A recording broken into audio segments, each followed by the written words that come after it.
Hello and welcome to Bloke on the Range, and I'm here at Coudoutier in Sion, Canton Valais, Switzerland, with Eric, CEO of the Swiss. Hey guys. And what is this horror bag in front of us?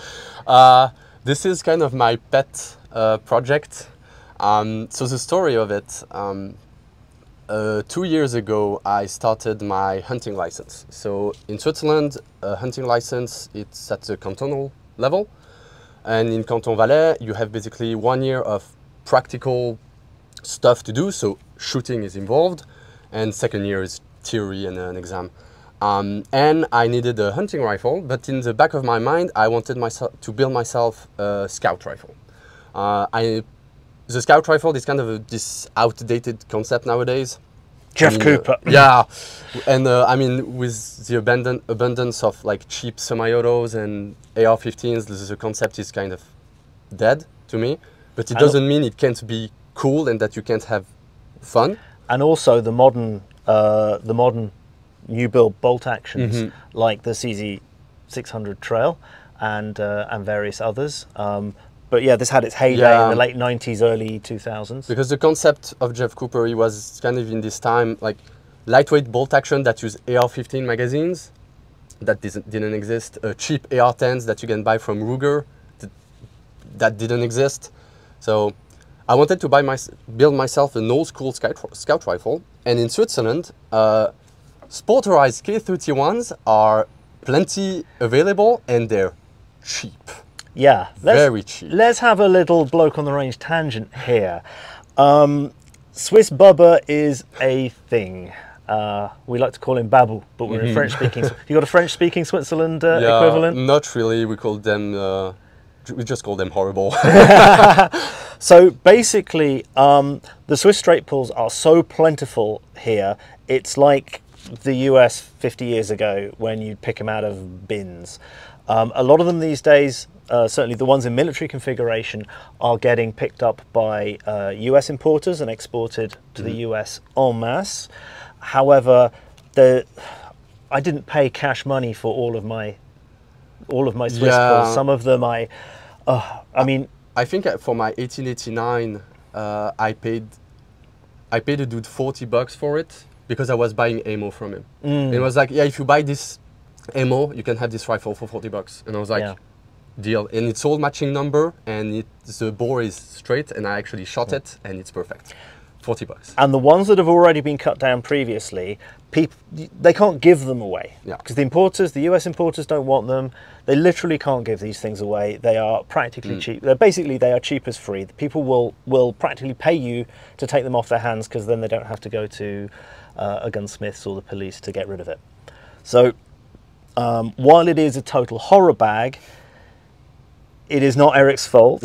He has not sportorized some rare rifle. I bought it. The barrel was already cut down, so it's at the minimum legal limit in Switzerland for a hunting rifle. So it's a 45 centimeter barrel, so it's right at the limit.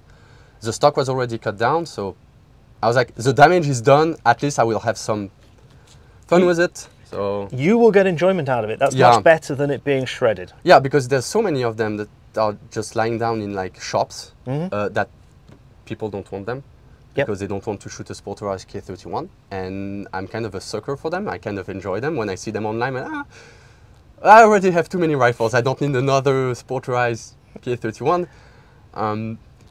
But I think some people, they get mad at this, but I think we need to understand the context.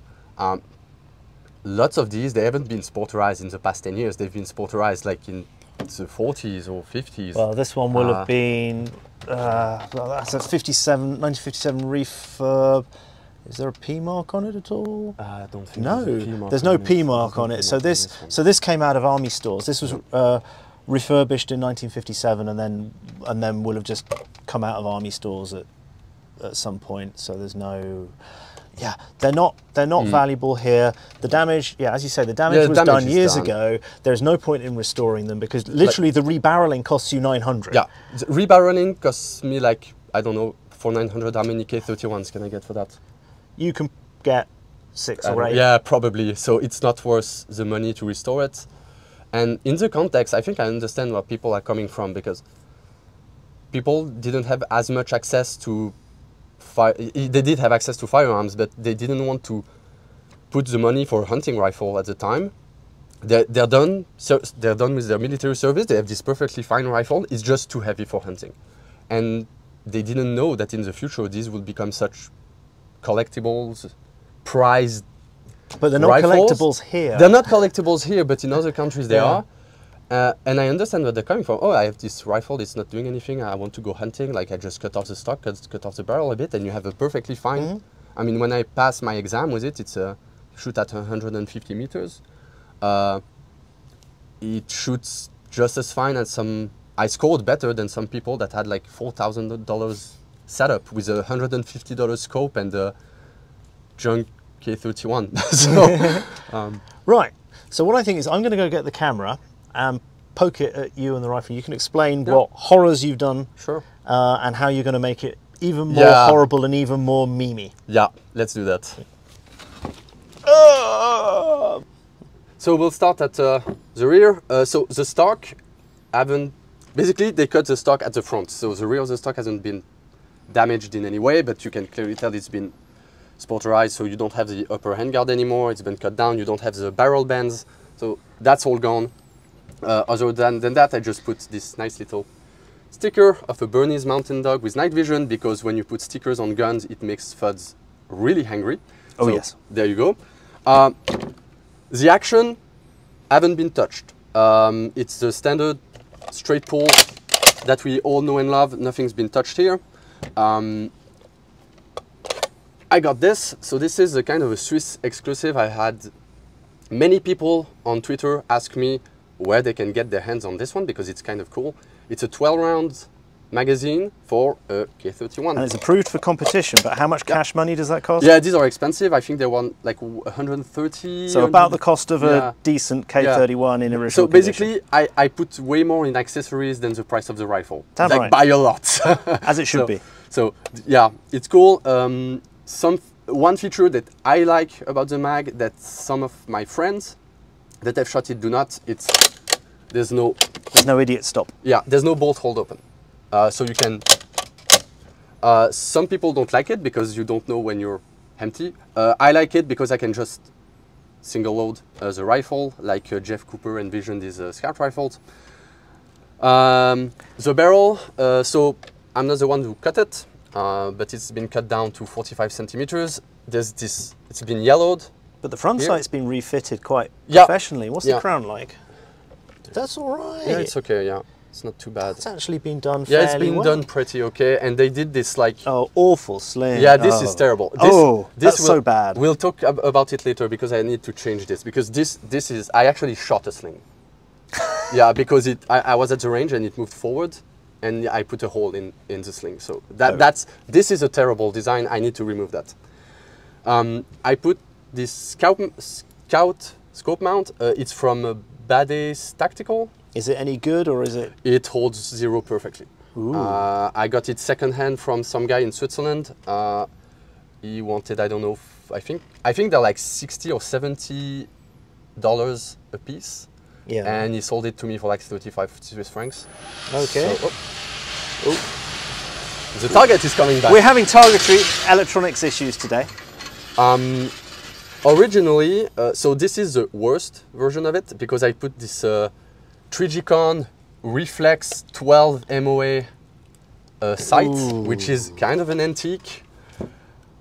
It's tritium, there's a tritium vial, but it's kind of dead now, so it just works off ambient light. Yeah, it's really terrible. The more terrible it is, the more I love it. It is the more meme. Yeah. Before that, I had a Vortex Scout Scope. It's a 227 LPVO long eye relief, which is what I use when I did the hunting rifle, the hunting class qualification, because 150 meters with this, forget it. And that's kind of all I did to the rifle. Oh yeah, and I put a modern sling on it. I think it's a 511 VTAC sling. I've had this for decades. It's gonna get worse. So how is it gonna get worse? What are you gonna do to worse? I mean, it needs a riser, obviously. Yeah. So this is temporary because I want to go back to the scope because it's still more practical, but I want to put a piggyback red dot on the scope. So it's gonna be even higher because I have the scope somewhere, but yeah, the scope tube is around here. I'd say the crosshair is about at this level. So now imagine if I put a tiny red dot on top, it's gonna make people so mad. I want to put a paint job on it because it's not tactical enough to have the wood. The idea is to find the time to maybe add some rails, maybe at the bottom and on the side for both a flashlight and maybe a light bipod. And flashlights. If I want multiple flashlights. Flashlights. Oh, flashlights. Oh, yes. For the whole PSR So effect. I can do the PSR video. Yeah, exactly. And apart from that, I don't know, maybe I'll put more stickers on it to make it even worse. There are a few accessories that I maybe want to get my hands on. There's an extended charging handle that I've seen online that I want to put on it. I'll get the red one, like I've got. Yeah, I need to put one that it needs to stand out. And you can find in Switzerland, many people, they make muzzle brakes for K31s, and I'm definitely going to be adding a muzzle brake to it. Oh yeah. Yeah. Definitely. Right. So there you go, guys. That's my K31 Scout Rifle that I nicknamed the Gremlin. Shall we put some rounds through it? Yeah, sure, let's go. All right, we're going full tactical, but because of the memes, I haven't loaded the mag. We got to do it the official way. All right. Oh, good Lord. Wow. That is a big dot. Whoa.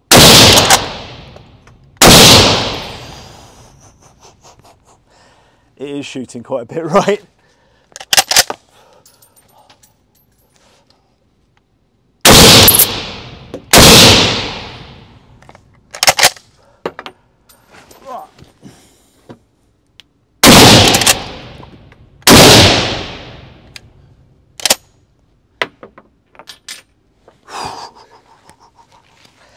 I think I've got to do it prone just because.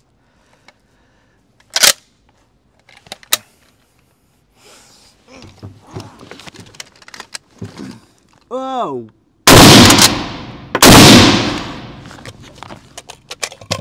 Woo!